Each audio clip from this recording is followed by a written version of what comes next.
ಪ್ರಿಯ ವೀಕ್ಷಕರೇ, ನಿಮಗೆಲ್ಲರಿಗೂ ನಮಸ್ಕಾರ ಮತ್ತು ಸಮೃದ್ಧಿ ಬ್ಲಾಗ್ಸ್ಗೆ ನಿಮಗೆಲ್ಲರಿಗೂ ಸ್ವಾಗತ.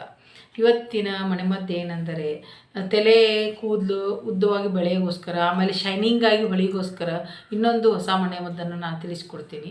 ಇದನ್ನು ಹೇಗೆ ಮಾಡಬೇಕು ಮತ್ತು ಇದಕ್ಕೆ ಬೇಕಾಗಿರೋ ಪದಾರ್ಥ ಆಗಿರ್ಬೋದು ಎಲ್ಲವನ್ನು ಹೇಳ್ತೀನಿ. ಅದಕ್ಕಿಂತ ಮುಂಚೆ ಯಾರು ನನ್ನ ಚಾನಲನ್ನು ಹೊಸಬರು ನೋಡ್ತಾ ಇದ್ದವ್ರಿಗೆ ದಯವಿಟ್ಟು ಸಬ್ಸ್ಕ್ರೈಬ್ ಮಾಡ್ಕೊಳ್ಳಿ ಮತ್ತು ಪಕ್ಕದಲ್ಲಿರೋ ಬೆಲ್ ಐಕಾನನ್ನು ಮರೆಯದೆ ಪ್ರೆಸ್ ಮಾಡಿ. ಇದೇ ಥರ ಉಪಯುಕ್ತ ಮಾಹಿತಿಗಳನ್ನು ನಾನು ಮುಂದಿನ ವಿಡಿಯೋಗಳಲ್ಲಿ ತಿಳಿಸ್ತಾ ಬರ್ತೀನಿ. ಮತ್ತು ನೀವು ನನ್ನ ವಿಡಿಯೋಗಳನ್ನು ನೋಡದೇ ಇರೋರು ಕೆಳಗಡೆ ಡಿಸ್ಕ್ರಿಪ್ಷನಲ್ಲಿಯೂ ನಾನು ಹಾಕಿರ್ತೀನಿ, ನನ್ನ ಚಾನಲಲ್ಲಿ ಹೋಗಿ ನೀವು ನೋಡ್ಕೋಬೋದು. ಈಗ ವಿಷಯಕ್ಕೆ ಬರೋಣ. ಏನಂದರೆ, ಫಸ್ಟು ಒಂದು ಪಾತ್ರೆಯಲ್ಲಿ ನೀವು ಫಲಾವದೆಲೆ ಇರುತ್ತಲ್ಲ, 2ರಿಂದ 3 ಫಲಾವದೆಲೆಯನ್ನು ತೆಗೆದುಕೊಳ್ಳಿ.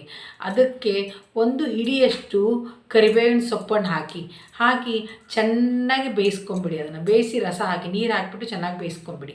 ಆ ಬೇಯಿಸ್ಕೊಂಡಿದ್ದು ಆದಮೇಲೆ ತಣ್ಣಗೆ ಆದಮೇಲೆ ಅದನ್ನು ಒಂದು ಇದರಲ್ಲಿ ಏನಂದರೆ ಒಂದು ಸ್ಪ್ರೇ ಬಾಟ್ಲಿ ಇರುತ್ತಲ್ವ, ಆ ಸ್ಪ್ರೇ ಬಾಟ್ಲಿಯಲ್ಲಿ ಹಾಕ್ಕೊಂಬಿಟ್ಟು ನಿಮ್ಮ ತಲೆ ಕೂದಲು ನೀವು ತಲೆ ಸ್ನಾನ ಮಾಡೋಕ್ಕಿಂತ ಮುಂಚೆ 1 ಅವರ್ ಅಥವಾ ಮುಂಚೆ ನೀವು ಅದನ್ನು ನೀಟಾಗಿ ಎಲ್ಲ ಕಡೆ ಸ್ಪ್ರೇ ಮಾಡ್ಕೋಬೋದು. ಆ ಸ್ಪ್ರೇ ಬಾಟ್ಲಿ ಇಲ್ಲದೆ ಇರೋರು ಸಹ ಕಾಟನ್ನಿಂದ ನೀಟಾಗಿ ಅದ್ದಿ ನೀಟಾಗಿ ರೂಟ್ಗೆ ಎಲ್ಲ ಕಡೆ ಹಚ್ಕೊಂಡು ಒಂದು ಅರ್ಧ ಗಂಟೆಯಿಂದ 3/4 ಗಂಟೆ ಆದರೂ ಬಿಟ್ಟಾದಮೇಲೆ ಸೀಗೆಕಾಯಿ ಆಗಿರ್ಬೋದು, ಶಾಂಪೂ ಆಗಿರ್ಬೋದು, ಯಾವುದರಿಂದ ನೀವು ತಲೆ ತೊಳ್ಕೊಳ್ಳಿ.